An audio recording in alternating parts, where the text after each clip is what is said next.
नमस्कार, आप देख रहे हैं न्यूज मेरिट इंडिया में गौरी शर्मा। किसानों को नहीं मिलेंगे 2000 रुपए, अगर पूरी नहीं करते हैं ये शर्तें लौटानी भी पड़ सकती है रकम। सरकार ने प्रधानमंत्री किसान सम्मान निधि योजना की 8वीं किश्त 14 मई को जारी की।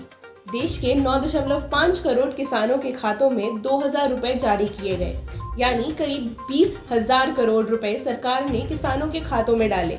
पीएम किसान स्कीम सरकार की एक ऐसी योजना है जो देश के सीमित और गरीब किसानों को सीधा आर्थिक फायदा पहुंचाती है, लेकिन इस स्कीम का गलत फायदा भी उठाया गया। कई शिकायतें मिले कि कुछ अयोग्य किसानों ने भी इस स्कीम की रकम हासिल की, जबकि वो इसकी शर्तों को पूरा नहीं करते। इसे देखते हुए सरकार ने अपात्र किसानों को इस योजना से बाहर करने का फैसला किया और स्कीम की शर्तों में बदलाव भी किए। अगर आप भी किसान हैं और ये जानना चाहते हैं कि आप पीएम किसान योजना के लिए योग्य हैं या नहीं, तो आपको सरकार की ओर से तय की गई शर्तों को पूरा करना होगा।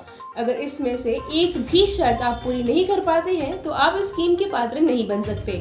और अगर आपने इस स्कीम के पैसे अपात्र होने के बावजूद लिए हैं तो सरकार आपसे पैसा वसूली भी करेगी। तो चलिए सबसे पहले जानते हैं इन शर्तों के बारे में। क्या है पीएम किसान योजना की शर्तें? प्रधानमंत्री किसान सम्मान निधि का लाभ उठाने के लिए किसान के नाम पर कृषि भूमि होना अनिवार्य है। अगर आपके पास भूमि नहीं है तो आपको इस स्कीम का फायदा नहीं मिल सकता है। इस स्कीम का फायदा केवल उन्हीं किसानों को मिलेगा जिनके पास 2 हेक्टेयर कृषि योग्य भूमि हो। अब सरकार ने जोत की सीमा समाप्त कर दी है। खेती योग्य जमीन जिनके नाम पर होगी, पीएम किसान सम्मान निधि की किश्त भी उन्हीं को मिलेगी। अगर कोई इनकम टैक्स रिटर्न फाइल करता है तो उसे पीएम किसान सम्मान निधि योजना का फायदा नहीं मिलेगा। जैसे वकील, डॉक्टर, चार्टर्ड अकाउंटेंट को इस योजना से बाहर रखा गया है। अभी तक संयुक्त परिवार के किसानों को भी इस योजना का लाभ दिया जाता था। केंद्र सरकार ने संयुक्त परिवारों के लिए भी योजना की शर्तों में बदलाव किए हैं। अब संयुक्त परिवार के किसानों को अपने नाम पर रजिस्टर्ड जमीन का ब्यौरा देना होगा। अगर कोई किसान अपने पारिवारिक खेत पर खेती करता है तो परिवार के उसी किसान को इस योजना का लाभ मिलेगा जिसके नाम पर खेती की जमीन रजिस्टर्ड है। संयुक्त परिवार के किसानों को योजना का लाभ उठाने के लिए